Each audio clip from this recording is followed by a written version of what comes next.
Buenas tardes a todos, ¿cómo están?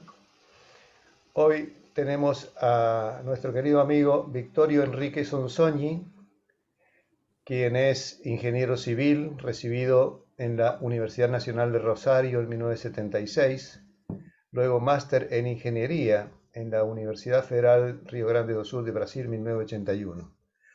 Se ha desempeñado como profesor titular ordinario con dedicación exclusiva en la Universidad Nacional del Litoral, investigador independiente del CONICET, autor de más de 130 trabajos en el área de cálculo numérico en ingeniería, publicados en memorias de congresos nacionales e internacionales y en revistas internacionales.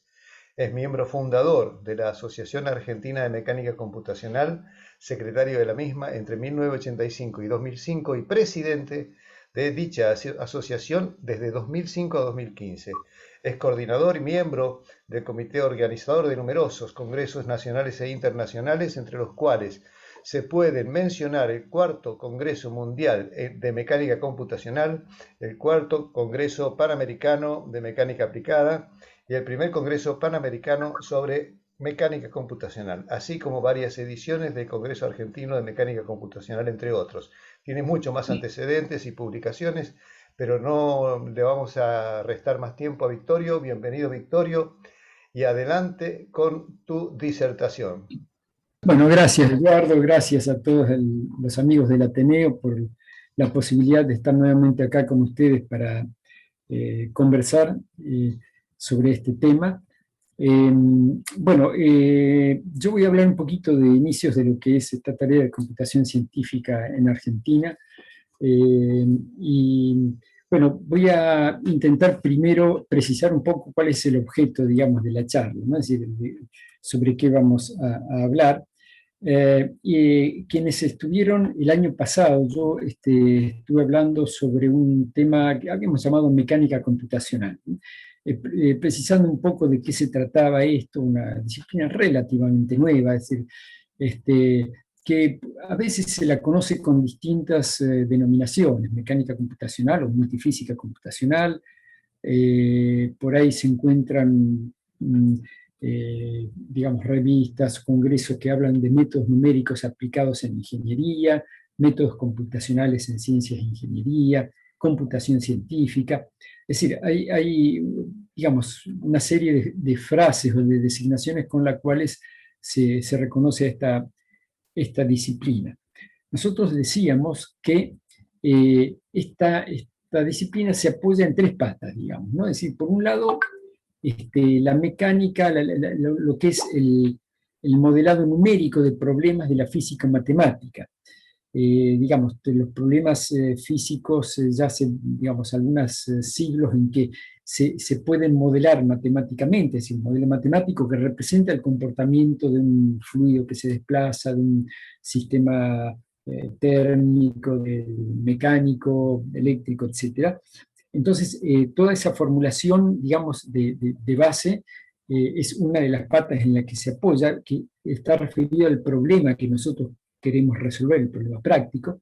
Otra de las patas está asociada a lo que es el análisis numérico, técnicas llamadas así, de análisis numérico, cálculo numérico. Es una metodología particular que permite resolver una cantidad muy grande de problemas que de otra manera no tienen solución.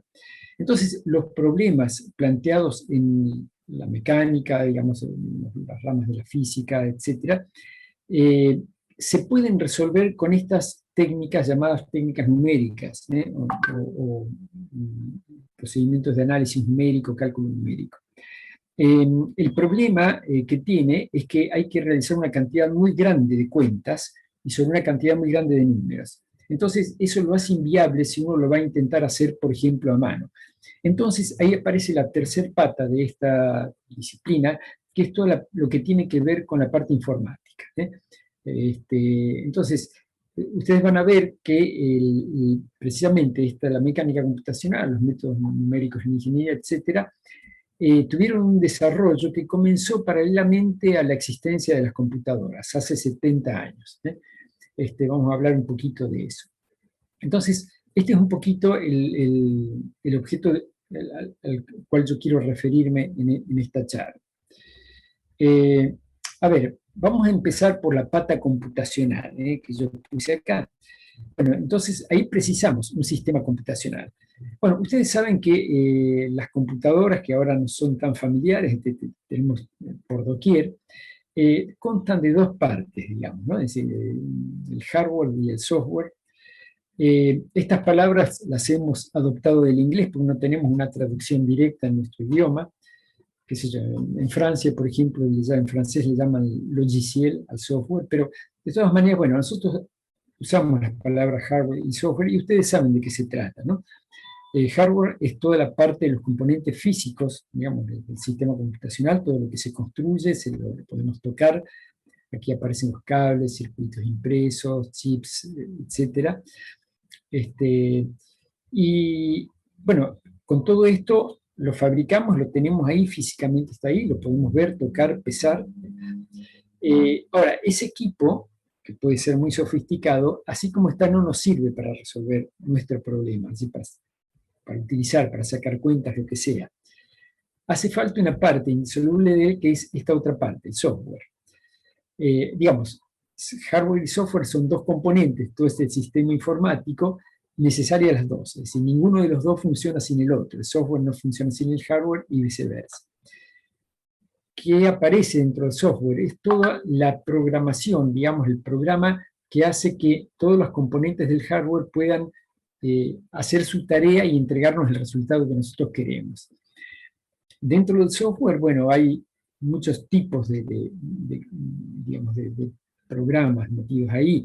Están los sistemas operativos. Cuando nosotros prendemos la computadora, aparece una pantalla que nos da la bienvenida, espera que nosotros nos dirigamos a ella, le demos órdenes, nos responde, hace una serie de cosas. Bueno, todo eso es la parte del sistema operativo con el cual nos comunicamos con la máquina. Bueno, hay muchos tipos de software. Yo puse acá lenguajes de programación. Nosotros queremos resolver los problemas de mecánica que mencioné hace un rato, y para ello vamos a escribir programas que, utilizando los métodos, las técnicas numéricas, produzcan la resolución de ese problema matemático.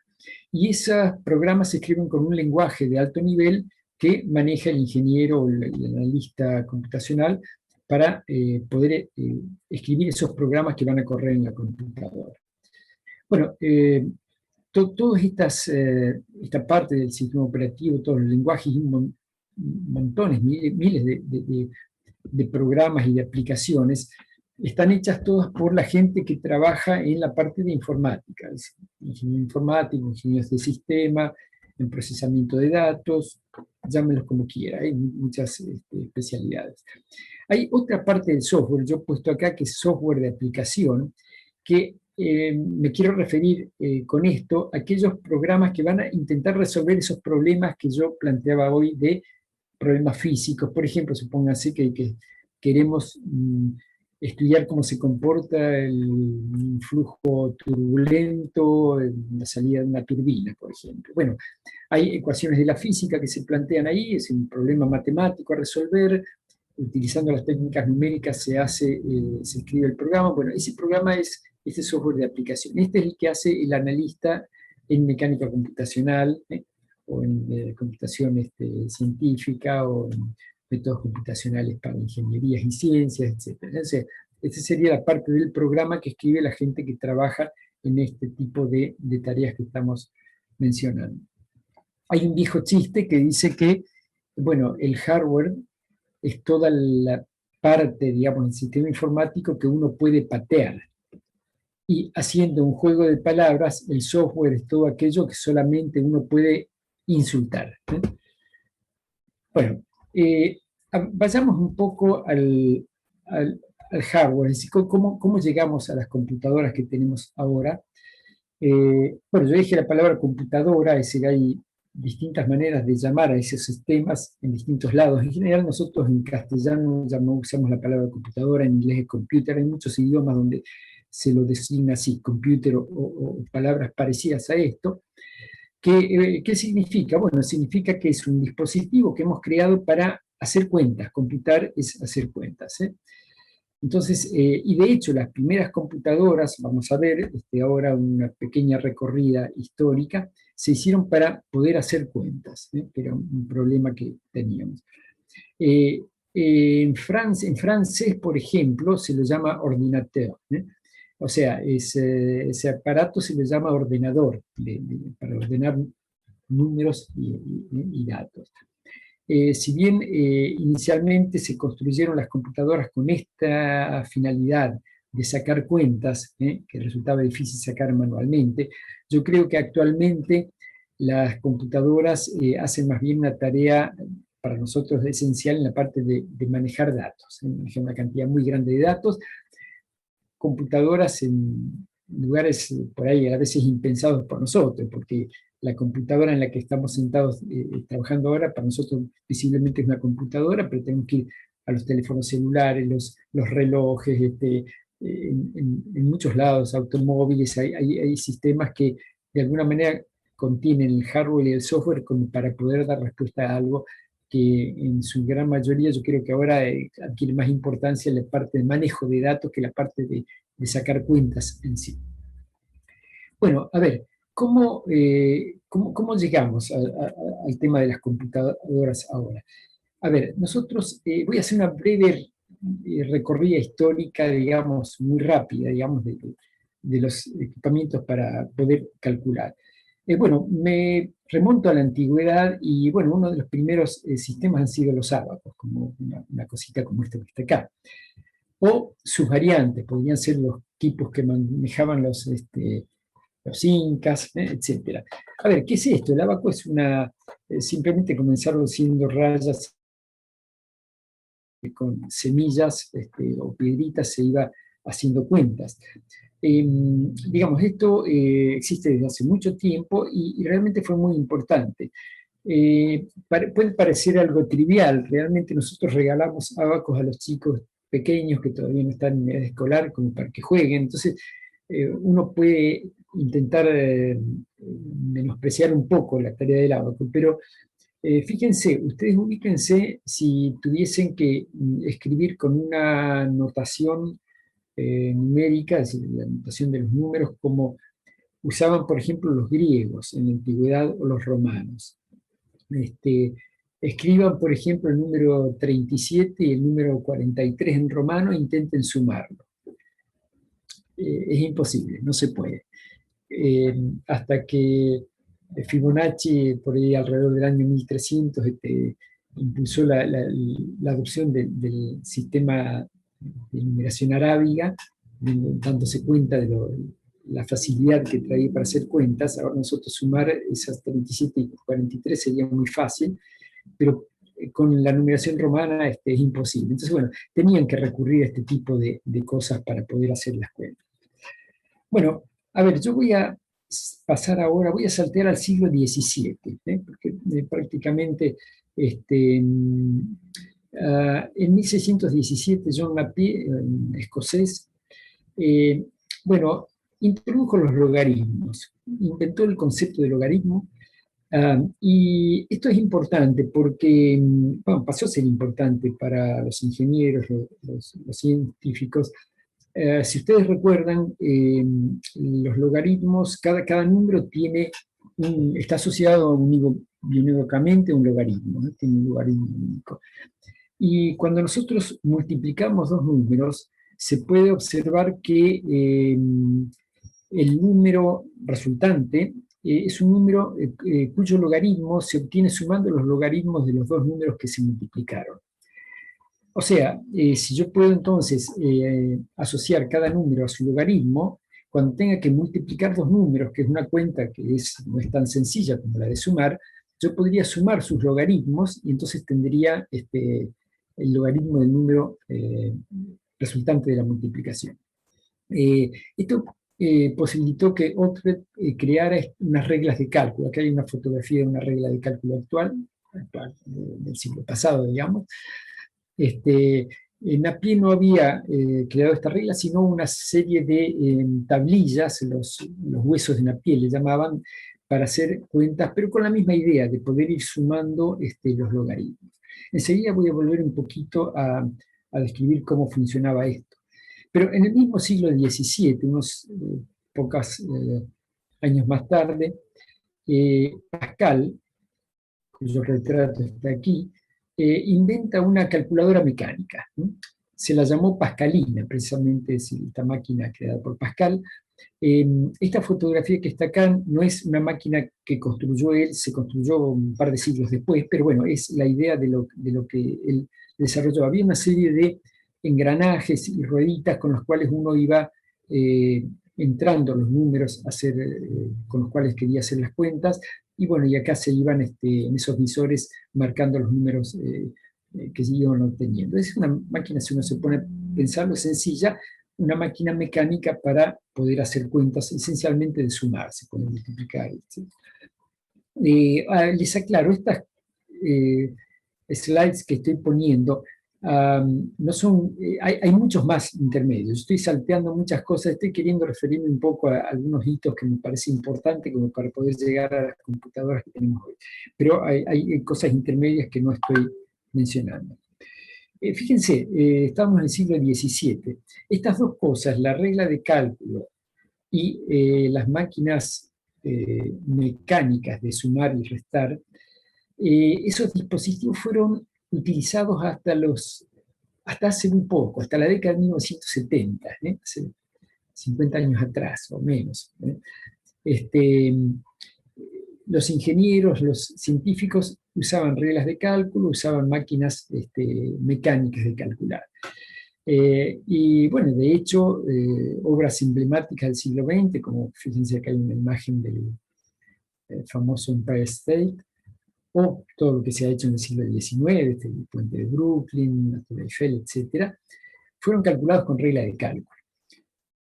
O sea, no es necesaria una computadora para construir, en este caso de la parte de la construcción, construcciones seguras, ¿no? Hace falta un buen ingeniero, pero con regla de cálculo se puede hacer. La regla de cálculo esencialmente permite multiplicar, dividir o extraer raíces o elevar a potencias cuadradas o cúbicas, ¿no? No sirve para sumar números, ¿no? Las máquinas mecánicas de calcular sirven para sumar, para restar, permiten hacer multiplicaciones y divisiones también.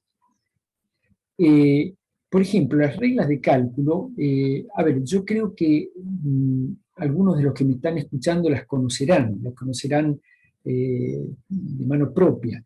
Esta regla la usábamos en la facultad, les digo, en la década del 70 se usaban reglas de cálculo. La manera de usarla era muy sencilla. Acá la regla, esta parte que está aquí, contiene una tablita deslizable, que es esta del medio, y lo que está puesto aquí, estas escalas, a partir del origen se mide el logaritmo del número y se escribe el número en particular. O sea, desde el origen hasta acá está el logaritmo de 2, desde el origen hasta acá está el logaritmo de 3 y se escribe el número 3. Lo mismo en la escala móvil, la misma escala se repite. Entonces, si yo tengo que multiplicar dos números, tengo que sumar sus logaritmos. Entonces, para ello, bueno, yo acá tengo, por ejemplo, el logaritmo de un número que puede ser 1,75, hasta acá, y acá pongo el inicio de la otra escala y vengo y tengo el logaritmo del otro número, que es 2,12, acá, y entonces si yo bajo acá, tengo en esta escala de abajo la suma de los dos distancias que son logaritmos, estoy teniendo el número que resulta de multiplicar los dos anteriores. Entonces es muy fácil de usar. La división se hace al revés, yo enfrento los dos números, entonces estoy restando los logaritmos y puedo ver, entonces, hacer multiplicaciones y divisiones fácilmente. En estas escalas de acá arriba está la misma escala de abajo, pero reducida a la mitad, o sea, lo que acá ocupa toda la regla, acá se repite 2 veces, y acá arriba se repite 3 veces. Entonces yo pasando de esta escala para acá estoy elevando al cuadrado y acá estoy elevando al cubo, o al revés, sacando raíces cúbicas o raíces cuadradas. Entonces, por ejemplo, en ingeniería civil, un cálculo que tenemos muy habitualmente es el de, por ejemplo, para calcular la altura de una viga, uno tiene que hacer una cuenta así. M es el momento flector que solicita la viga, B es el ancho de la viga, y H es la altura desde el borde hasta la capa de acero.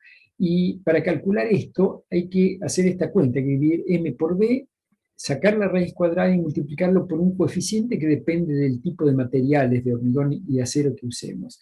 Y esto nos da la altura h. Bueno, esta cuenta que implica hacer una división, una raíz cuadrada y una multiplicación, con la regla de cálculo se hace muy fácilmente. Yo coloco aquí arriba, busco cuál es el valor del momento, con la tablilla móvil hago enfrentar con el ancho de la viga. Al ponerlos así, cuando voy al origen tengo esta división. Si me desplazo hasta la regla de abajo, tengo la raíz cuadrada. Y si vengo a buscar acá el número de k, estoy multiplicando y acá abajo ya leo entonces directamente el valor de h. Entonces ustedes ven, con un solo desplazamiento de la regla móvil, enfrentando estos dos, busco acá el valor de k y tengo la altura. Es muy fácil de hacer, muy rápido, más rápido que si yo intento entrar todos esos 3 números en una calculadora electrónica y apretar las teclas de dividir, de raíz cuadrada y de multiplicar. Se hace mucho más rápido. Bueno, como esto hay muchas cosas que se hacían muy fácilmente, los ingenieros hacían con la regla de cálculo. Un inconveniente que tiene esto es el tema precisión, no es muy preciso. Fíjense, por ejemplo, qué sé yo, acá el valor de pi, yo veo que hay un 3, hay un 1, y acá es algo un poquito menos de 5, de 3,14, pero no puede ir mucho más allá. Entonces, con la regla de cálculo puedo dar 2 o 3 cifras significativas, digamos. Pero eso alcanza. Si yo quiero calcular la altura de una viga o la cantidad de acero a colocar, con esa precisión alcanza, no preciso más decimales. Entonces se usa mucho para este tipo de cosas. Hay otro tipo de cálculos que sí precisan más precisión. Si yo tengo que calcular, por ejemplo, el área de un terreno y tengo medidas las longitudes y tengo medidos los ángulos con un teodolito, tengo que hacer cuentas multiplicando esos lados por senos, cosenos o tangentes de ángulos. Si yo lo reduzco a 2 o 3 cifras significativas, voy a cometer un error importante y eso no va a ser admisible. Voy a tener que trabajar con 4 o 5 cifras significativas por lo menos. Entonces, ¿qué se hacía en ese entonces? Bueno, hubo un señor Howell que se tomó el trabajo de anotar una cantidad muy grande de números y calcular los logaritmos de todo eso. Y produjo estas tablas famosas que todo el mundo las conoce, las tablas de Howell. Entonces, ¿qué hacían los ingenieros, agrimensores, científicos, cuando tenían que trabajar con más precisión? Bueno, si yo tengo que multiplicar 2 números, que es lo que me resulta por ahí difícil, busco para cada número el logaritmo, con 5 decimales, lo anoto, busco el otro multiplicando el logaritmo, lo anoto, sumo, y luego el resultado vengo al revés, busco con el logaritmo, busco cuál es el número, y tengo entonces el resultado. Esa suma se podría hacer a mano o se puede hacer a máquina, entonces ahí se utilizaban máquinas mecánicas como estas, donde acá se entraban con las clavijas los números, con esta manivela se da vuelta y se van cargando, y en estos visores de abajo va apareciendo, este cabezal se iba desplazando, uno podía sumar, restar, multiplicar, dividir fácilmente. Los que tenían agarrado la mano a eso, lo podían hacer muy fácilmente. A ver, volvamos a nuestra recorrida histórica. Habíamos quedado en el siglo XVII con esos dos desarrollos, la regla de cálculo y la pascalina, ¿no? Bueno, yo voy a saltar ahora al siglo XIX. En Inglaterra, Charles Babbage diseñó lo que se llamaron las máquinas de Babbage. No era una, sino más de una. Esta es un retrato de Babbage. Y esta es una imagen de un prototipo de la máquina analítica de Babbage. Él creó una máquina diferencial, una máquina analítica, para hacer integraciones de ecuaciones diferenciales, o digamos, diferenciación e integración. En realidad esta máquina se construyó después, él no llegó a tener un prototipo que funcionara. Esto está exhibido en el Museo de Ciencia de Londres, pero bueno, es una máquina que se diseñó para hacer este tipo de cálculos, cálculos sofisticados ya en el siglo XIX. Yo voy a saltar, les digo, estoy pasando muchas cosas intermedias, hay muchas cosas en el medio que no voy a mencionar. Me estoy ubicando en casi los inicios de la Segunda Guerra Mundial. Volvemos a Inglaterra. Esta es una fotografía de Alan Turing. Alan Turing Él es un matemático que, bueno, él creó lo que se llamó la máquina de Turing. Esta no era una máquina física, no se construyó nunca, es una máquina lógica, con las posibilidades que se tenía para poder armar una computadora como conocemos ahora de bits que digamos, dispositivos que almacenen un encendido o un apagado, que utilicen una numeración binaria para representar con esas dos instancias de encendido y apagado los números, letras, etc. Bueno, él diseñó una máquina que en una cinta que contuviese unos o ceros, esa máquina tenía un lector y iba leyendo cada una de esas cosas y con eso le damos información a la máquina y le decíamos qué hacer. Mover un bit de un lado para otro, qué sé yo, sumarle una unidad, hacer una serie de operaciones. Entonces, toda la parte lógica está en esta llamada así, máquina de Turing, que de alguna manera fue la base para los desarrollos que siguieron en estos pocos años que siguen, para poder construir efectivamente computadoras que pudieran hacer cálculos más complejos. Les digo, hay hitos intermedios que estoy salteando. Aquí en Alemania, Konrad Zuse desarrolló varias computadoras, la Z1, Z2, la Z3 fue la primera máquina programable. Y bueno, voy a situarme ahora en 1944. Aquí hay una fotografía de esta máquina que se llamó Colossus. Fue una computadora ad hoc construida por Alan Turing, del que hablé recién, para descifrar los códigos nazis con los que estaban encriptados los mensajes que se mandaban durante las operaciones bélicas. Bueno, esta es una fotografía de 1944. Lo que está aquí a la derecha es una imagen de una película que ustedes,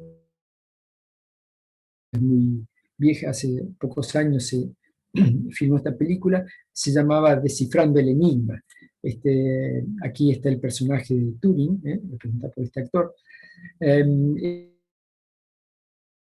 lugar del comando de operaciones se juntó un montón de gente intentando descifrar los códigos nazis de la máquina Enigma, que era una máquina con una serie de ruedas que tenía una cantidad muy grande de combinaciones y era prácticamente imposible descifrar de otra manera.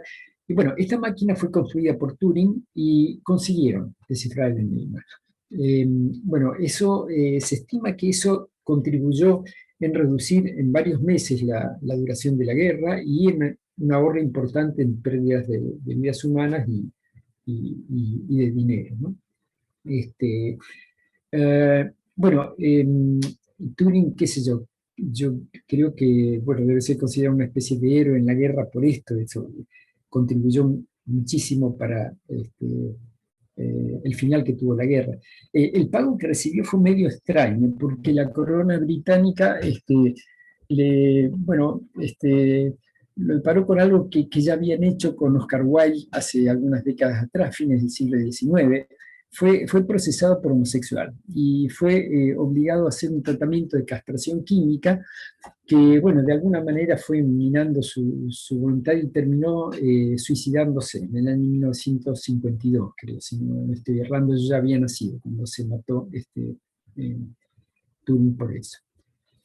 Bueno, a ver, sigamos. Yo no voy a mencionar muchas más personas. Yo acá puse una fotografía de Johann von Neumann. Johann von Neumann nació en Budapest, es húngaro, de nacimiento, fue norteamericano por adopción. Este tipo fue una persona muy inteligente. Dicen los que lo conocen que no había problema que le dieran que el tipo no resolviera.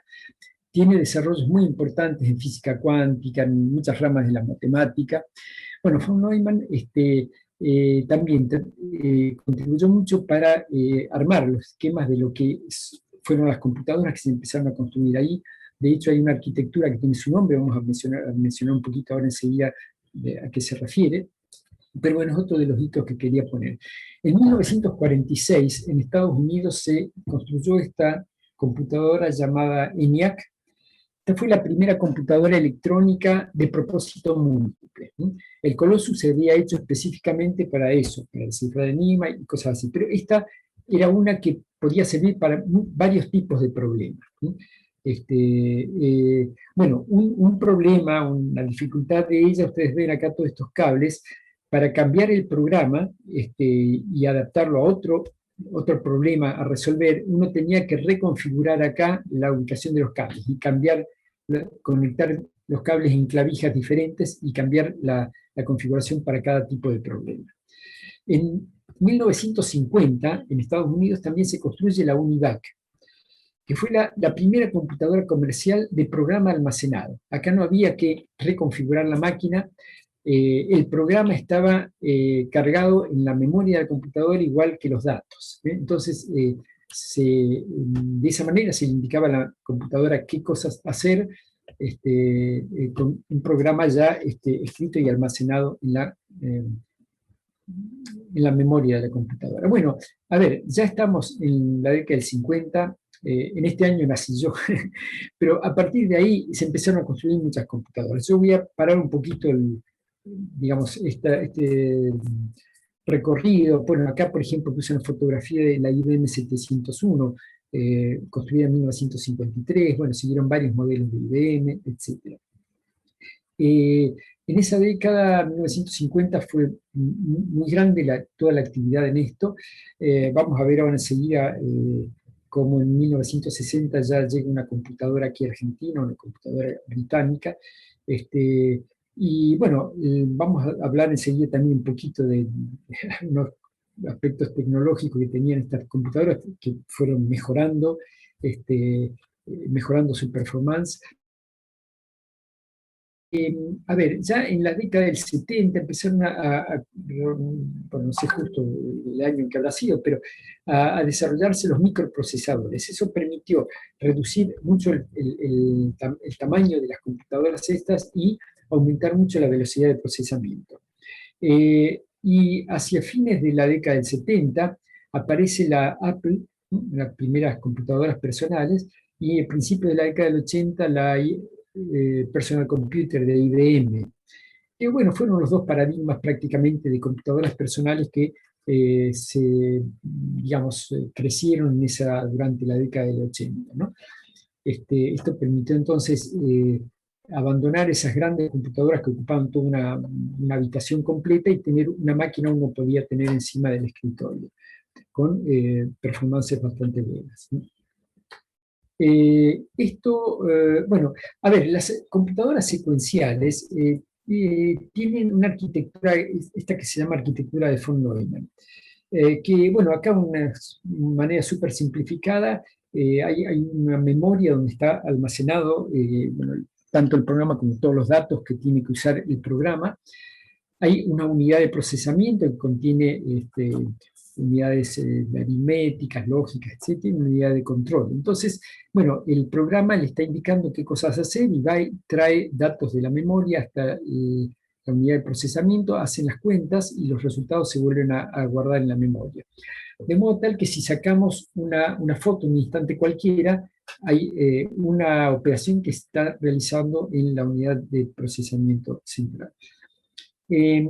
Bueno, las computadoras cambiaron mucho en pocos años tecnológicamente.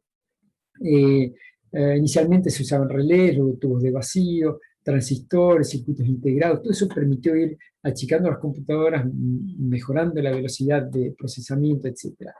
Las mejoras permitieron una mayor velocidad de cálculo, pero bueno, se vislumbraba que había un límite físico, digamos, impuesto por la propia velocidad de la luz. O sea, el reloj interno de las computadoras es del orden de nanosegundos, 10 a la menos 9 segundos. Bueno, en un nanosegundo la velocidad de la luz, digamos, recorre un espacio de unos 30 centímetros aproximadamente. A ver, si nosotros pensáramos poder intentar disminuir el tiempo del reloj, el ciclo del reloj interno de la computadora, llegaría un momento que tendríamos que esperar que la electricidad viajara de un componente a otro. La computación, bien ahora están haciéndose en espacios mucho más reducidos. Este planteo se hizo hace 30, 40, 50 años atrás, digamos, para ver un poco cómo seguir con la industria de las computadoras. Por otro lado, la generación de calor también aumenta con la potencia cúbica de la velocidad. Entonces, de la velocidad del reloj. Entonces hay un límite práctico que también no se puede exceder. Entonces, bueno, la salida para esto se vio que estaba en hacer un procesamiento en paralelo. O sea que en cada instante de tiempo no se está haciendo una operación en la unidad central, sino que se hagan muchas en paralelo. Este paralelismo está ya incluido en las mismas computadoras secuenciales. Hay varios mecanismos por los cuales se hacen cosas en paralelo, o en computadoras realmente paralelas, que contienen varios procesadores, varias en paralelo. Bueno, esta imagen es de la década del 80. Fíjense, aquí hay una escala temporal que termina en el año 2000. No sabemos si después del 2000 el mundo seguirá existiendo o no. Y acá hay la velocidad de procesamiento en una escala logarítmica, ¿sí? Entonces, bueno, los diseños convencionales que se venían, lo que yo he contado desde la década del 40, 50, 60, para llegar acá, cómo han mejorado la velocidad de procesamiento, hacían aumentar las computadoras su velocidad de procesamiento con una línea como esta, por decir una cosa. Y acá había un bloque de lo que se llamaban grandes desafíos que tenía la industria de la computación para antes del 2000, cuentas que quería hacer que no iba a ser alcanzado por esto.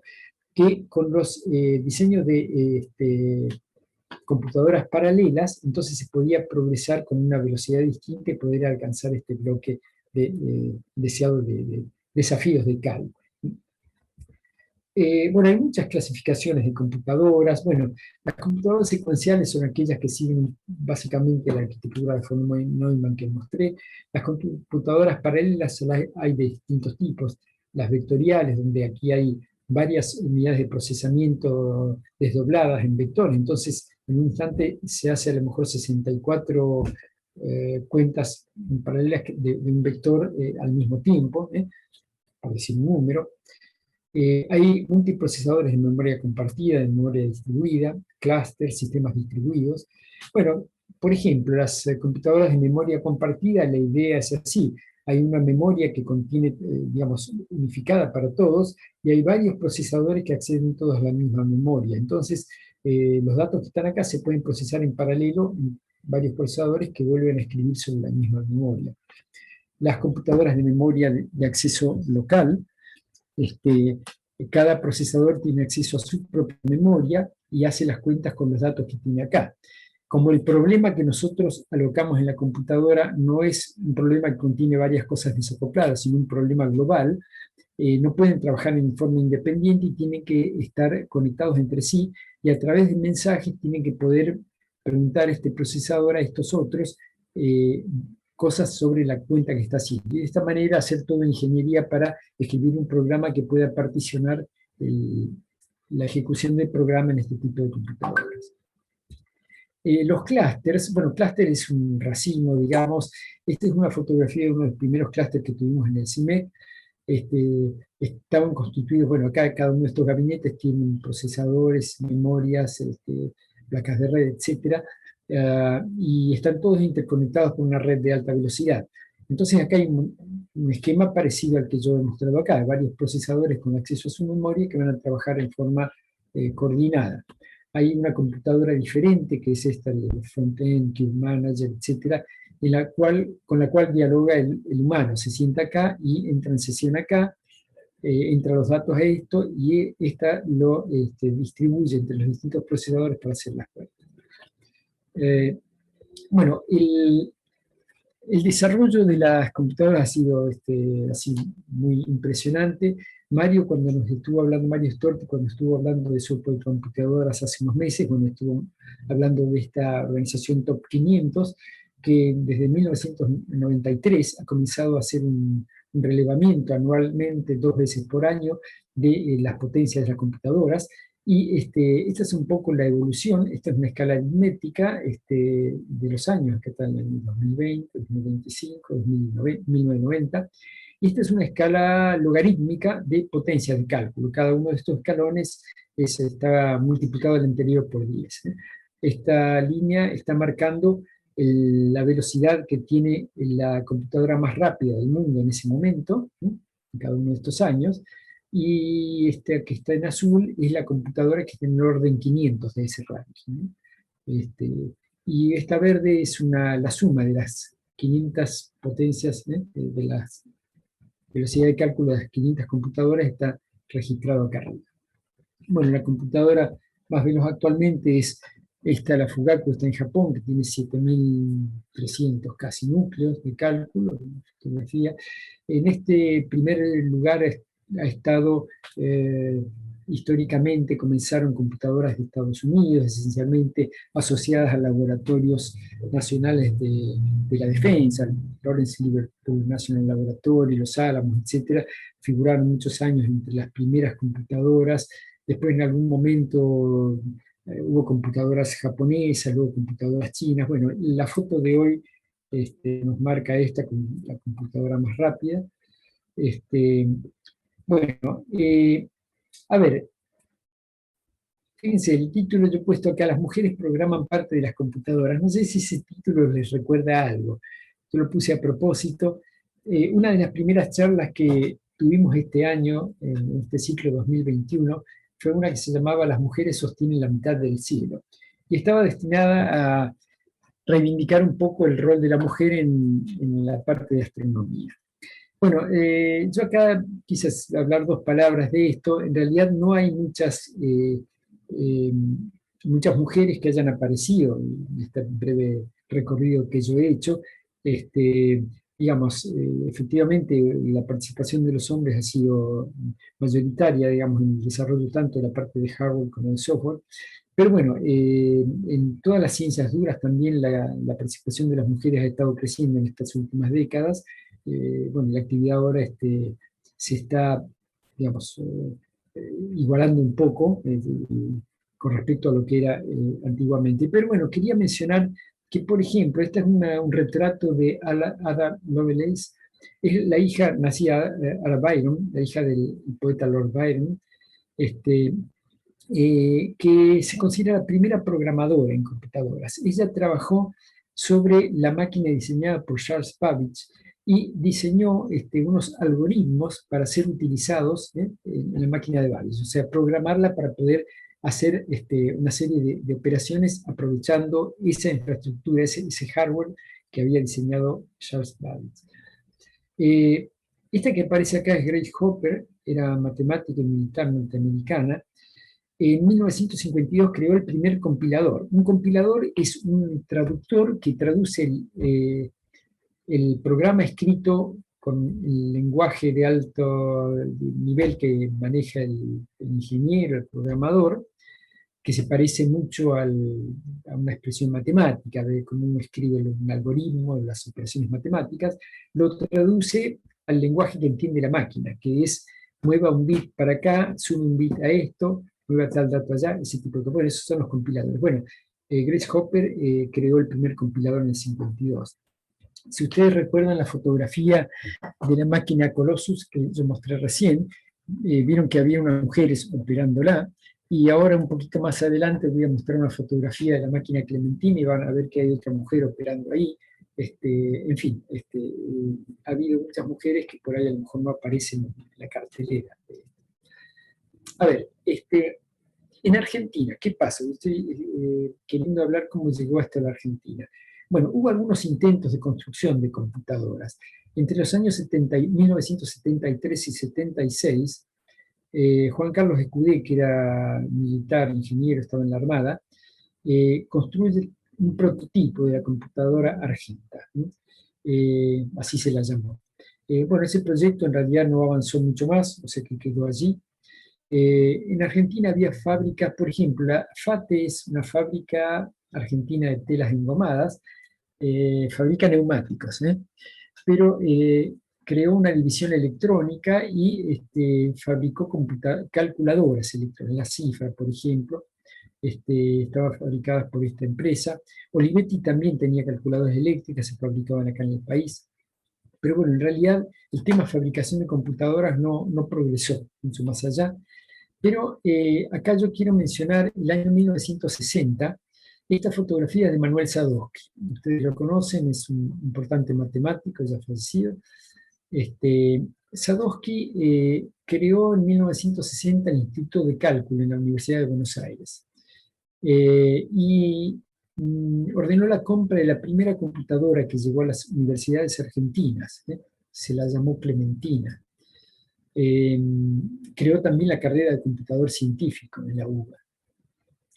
Y en 1961 comenzó a funcionar Clementina. Clementina era una computadora, un modelo Mercury, la Mercury 2, de una empresa británica, Ferranti.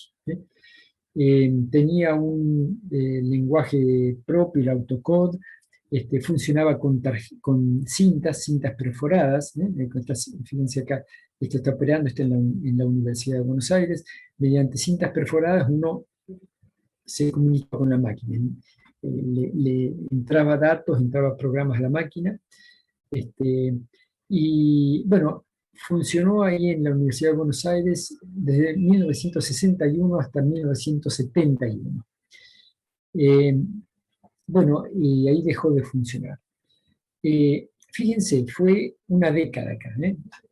Esa década del 60 es una década particular. Para mí es una década dorada. Lo estoy hablando con la subjetividad de alguien que vivió su adolescencia en esa época. Y ustedes saben que la adolescencia es un periodo muy importante, marca mucho a las personas. Pero para mí entonces tiene un color que no tienen otras décadas. Cada década tiene la suya, hemos visto décadas. Pero bueno, yo me parece que esta década que estuvo asignada internacionalmente por la Guerra Fría, fíjense, ese periodo 61-71 en que trabajó Clementina fue el periodo en que vivieron, crecieron y murieron los Beatles. Entonces, en la década del 70, en tan pocos años, marcaron a fuego la historia de la música, ¿no? Hubo muchas otras cosas, bueno, dentro de este periodo está el lanzamiento, digamos, de un desafío de llegar a la Luna y la concreción de haber pisado la Luna, todo dentro de esta década.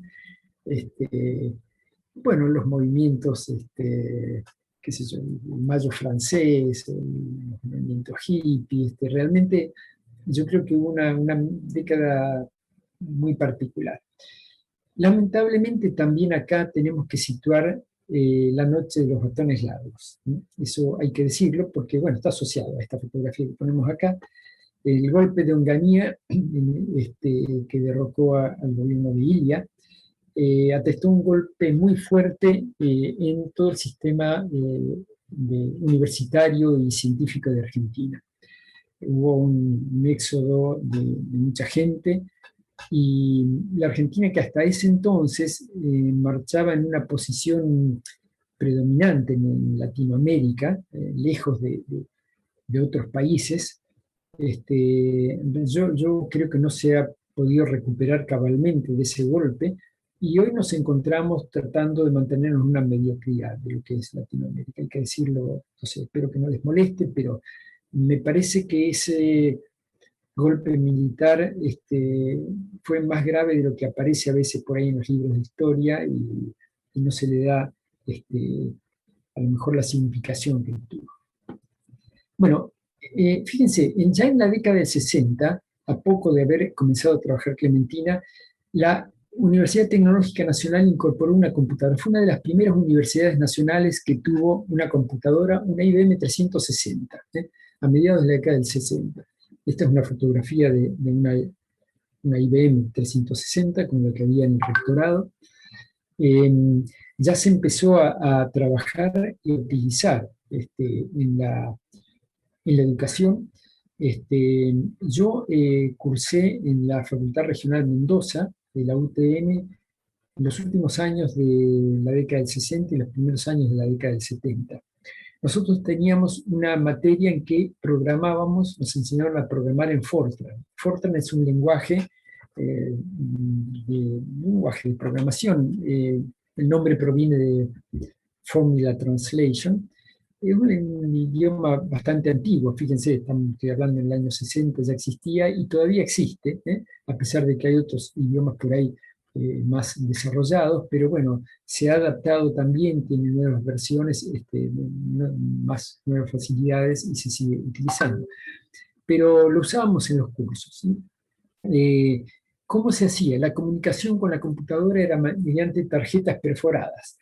Uno escribía las tarjetas, bueno, voy a mostrar aquí, a ver, pasó aquí, un programa Fortran tiene una pinta como esto, cada instrucción se escribe en una línea, las primeras 5 caracteres se reservaban para un número que identifica la línea, el sexto estaba en blanco, y el séptimo comenzaba a escribirse. Acá, por ejemplo, delta es una variable y contiene un número, acá se dice que el 3 se lo multiplique por a delta se lo multiplica por 3, luego 5 se divide por ese número, y el resultado se almacena en la variable B1, por decir una cosa. Bueno, cada una de estas líneas formaban, es una parte de un programa Fortran, cada línea se perforaba en una tarjeta.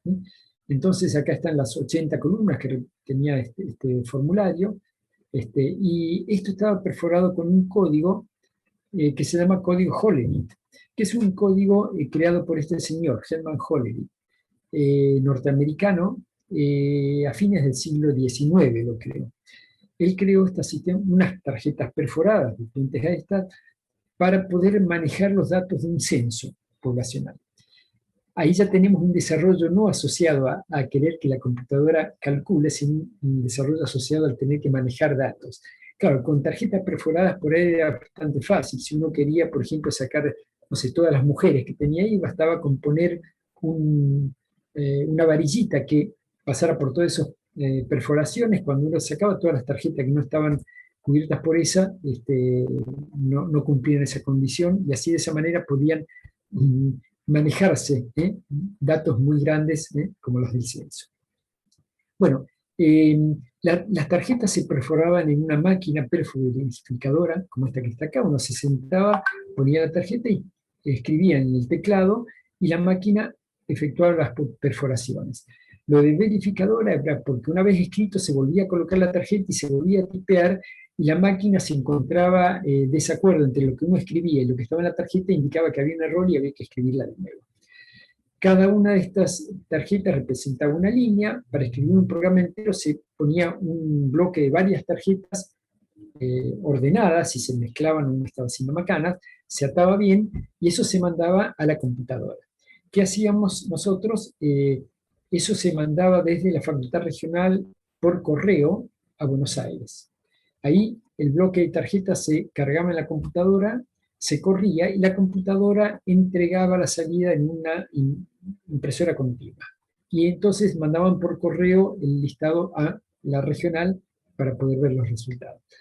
Yo recuerdo que en ese curso teníamos que elegir un trabajo final, y yo elegí intentar calcular el valor del número pi, por un par de algoritmos diferentes. Uno era tomar un polígono regular e ir duplicando la cantidad de lados y calculando el perímetro. Con n teniendo infinito, llegaría a pi. Y otro era con una fórmula de arco tangente.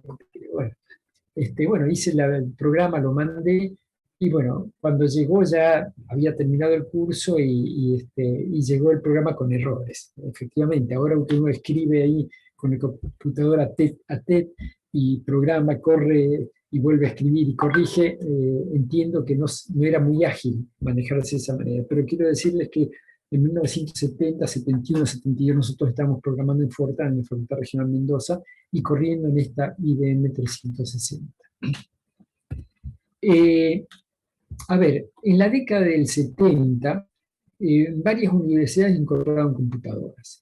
Yo conozco, por ejemplo, la Universidad de Rosario incorporó una IBM 1130, que hay una fotografía de ella, lo mismo que la Universidad de Córdoba.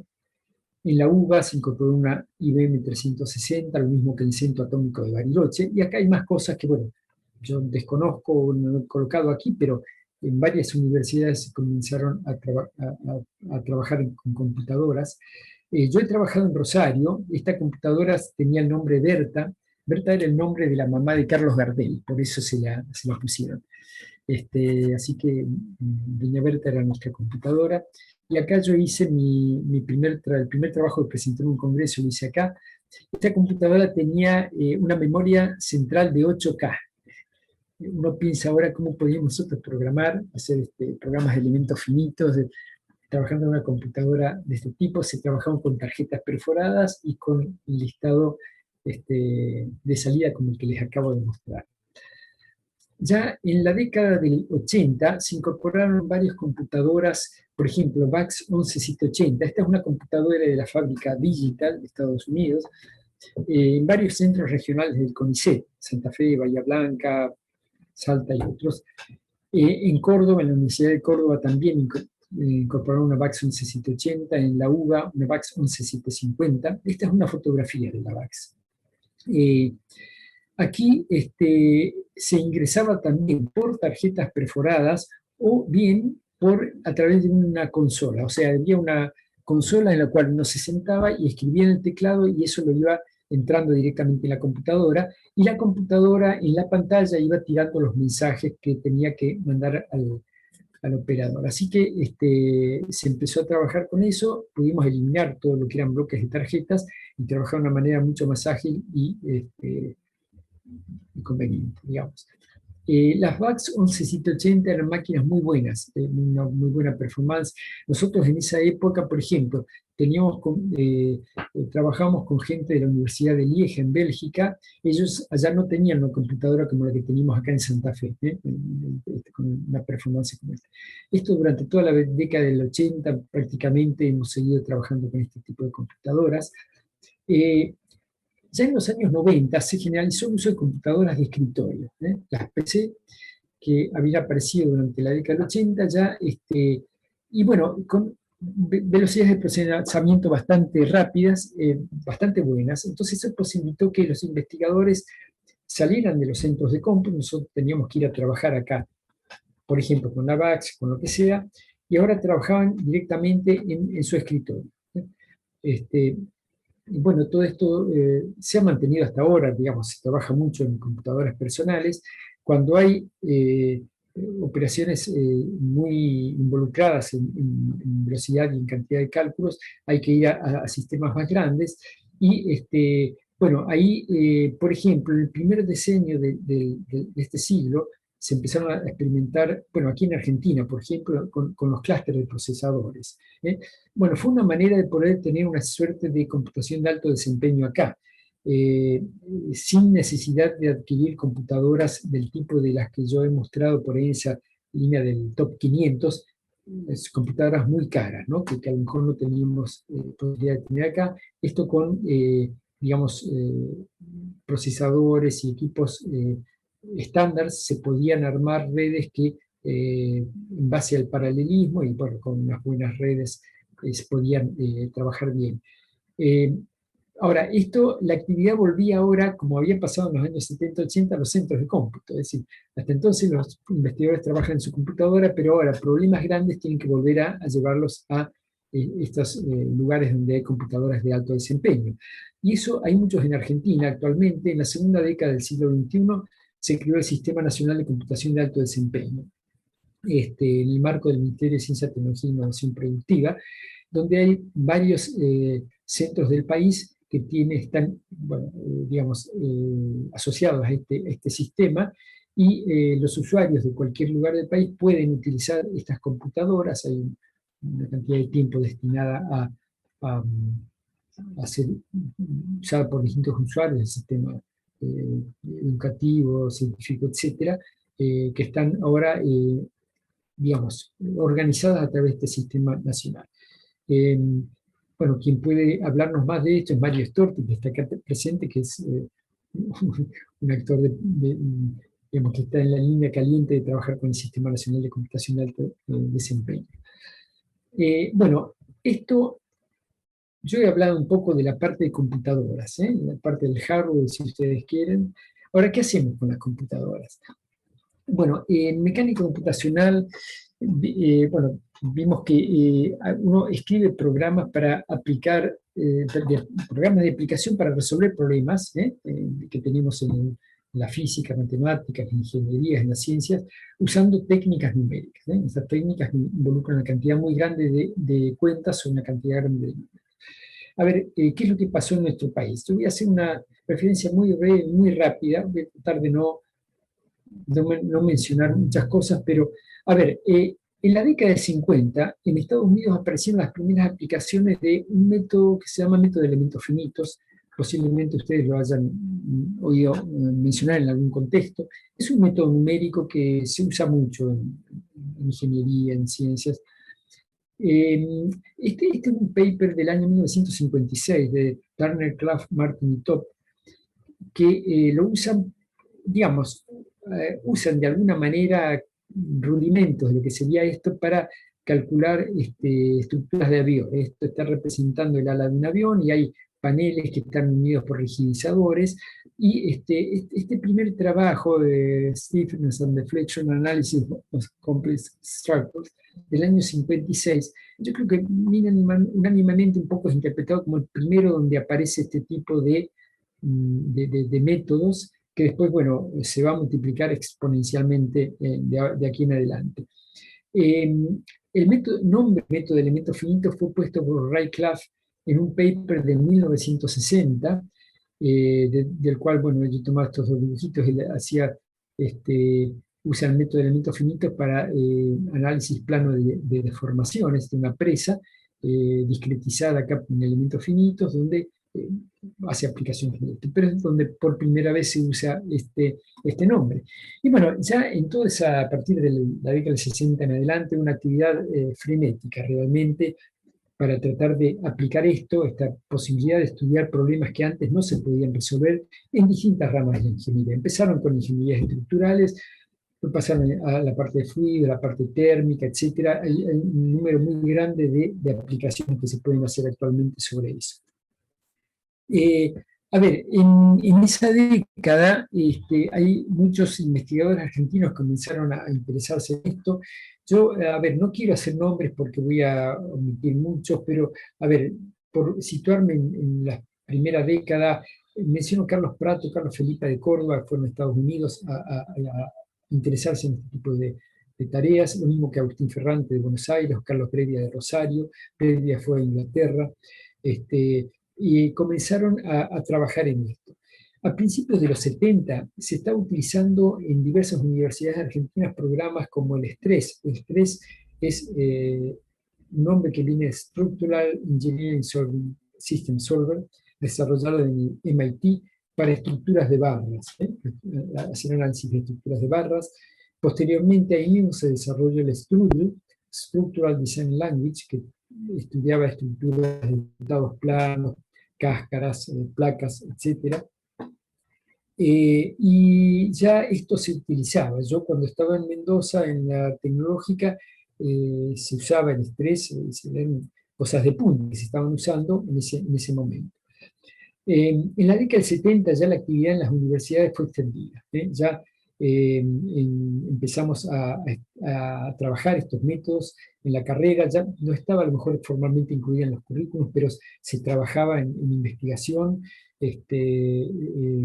digamos, estos métodos numéricos ya se estaba trabajando francamente en todas las universidades del país.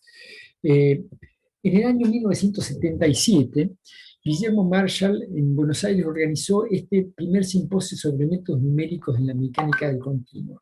Los análisis se publicaron los publicó UDEVA, este es el libro de análisis del Congreso. ¿Y yo por qué lo pongo acá? Para mí yo creo que fue una reunión disparadora, ¿no? Hubo mucha gente interesada en esos temas que por primera vez se veía en la cara.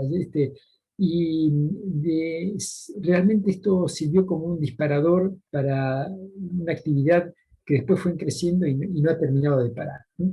¿Qué tipos de trabajos se presentaron en esa reunión? Bueno, muchos, había muchísimos, pero por ejemplo, modelos de materiales termoplásticos, una imagen de un material, modelos mecánicos de combustible nuclear, modelos para inestabilidad estructural, un problema de abollamiento, pandeo de placas, estructuras de edificios, vibraciones de placas, modos de vibrar de placas, modelos de aguas poco profundas, este modelado de una laguna, filtraciones en medios porosos,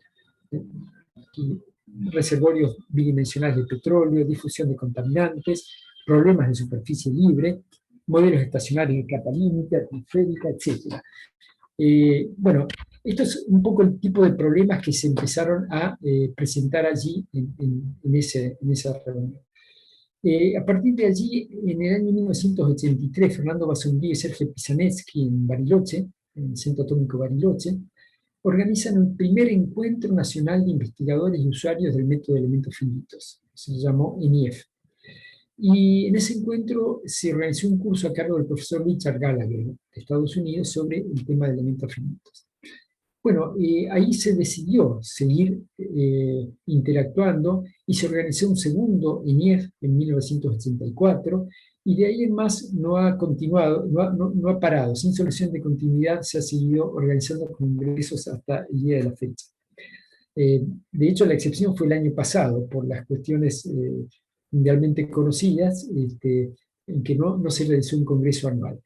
En el 84 se decidió crear una asociación, la Asociación Argentina de Mecánica Computacional, AMCA, que su congreso constitutivo, su reunión con Asamblea Constitutiva en 1985 en Paraná, cuando se hizo el primer Congreso Argentino de Mecánica Computacional.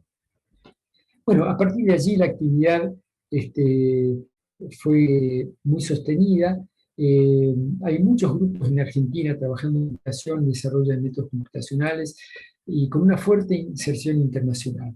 La Asociación Argentina fue una de las primeras asociaciones nacionales en formar parte de la International Association for Computational Mechanics, creada en la década del 80.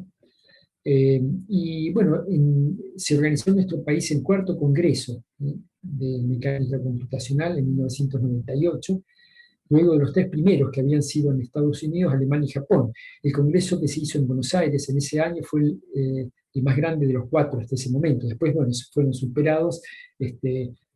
Periódicamente se realizan cada 4 años congresos mundiales en distintos lugares del mundo. Pero bueno, la Argentina desde el principio ha trabajado mucho y bueno, está trabajando mucho a nivel internacional en convenios con otros lugares del mundo. Hay argentinos trabajando en otros lugares y los trabajos que se hacen en nuestro país tienen un buen reconocimiento a nivel internacional. Para el último congreso realizado fue en el 2019, el último ENIEF, les decía, en el 2020 no se pudo hacer.